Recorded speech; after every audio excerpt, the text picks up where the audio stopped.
Occasion ఏదైనా location ఎక్కడైనా తెలుగువారి వేడుక అంటే ఆలివ్ మిఠాయి ఉండాల్సిందే. మురళి, నీ దేవుడు వచ్చాడులే మురళి. ఓసారి చూడు మురళి, నువ్వు ప్రాణం కన్నా ఎక్కువగా అభిమానించిన నీ దేవుడు పవన్ కళ్యాణ్ నీ కోసం వచ్చాడు. నిన్ను చూడటానికి వచ్చాడు. ఒక్కసారి కూర్చొని మాట్లాడు మురళి. పాక్ ఉగ్రవాదుల దాడుల్లో వీరమరణం పొందిన వీర జవాన్ మురళీ నాయక్ తండ్రి కన్నీటి గాథిదే.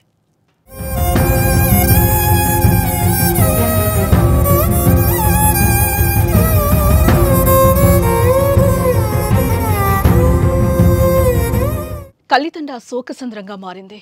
అగ్నివీర మురళీ నాయక్ అంత్యక్రియలతో యావత్తు భారతావని కల్లితండ వైపు చూసింది.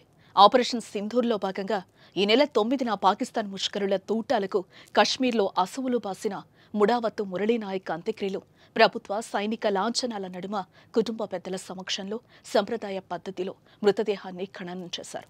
అంత్యక్రియలో పాల్గొన్న వారిలో ఎవరిని పలకరించినా భావోద్వేగాలే కనిపించాయి.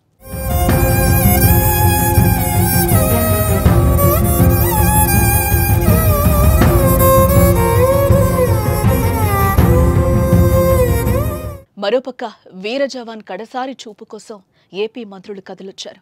మురళీ నాయక్ పార్థివ దేహానికి డిప్యూటీ సీఎం పవన్ కళ్యాణ్, మంత్రులు నారా లోకేష్, సత్యకుమార్ సహా పలువురు మంత్రులు, ఎమ్మెల్యేలు, ప్రజాప్రతినిధులు నివాళులర్పించారు. ఈ సందర్భంగా మురళీ నాయక్ తండ్రి పవన్ కళ్యాణ్ను హత్తుకుని కన్నీరు మున్నీరయ్యారు. మురళి, నీ దేవుడు పవన్ కళ్యాణ్ వచ్చాడు, ఓసారి లే అంటూ మురళీ నాయక్ తండ్రి విలపించిన తీరు పవన్ కళ్యాణ్ కంట నీరు తెప్పించింది.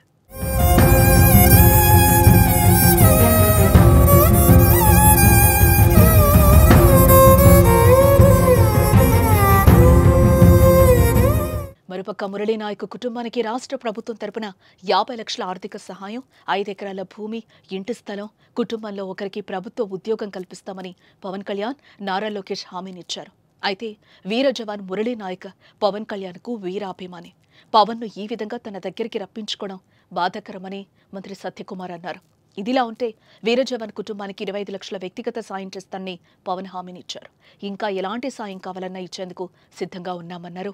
మురళీ నాయక్ కుటుంబానికి భగవంతుడు ధైర్యం ఇవ్వాలని పవన్ ఆకాంక్షించారు.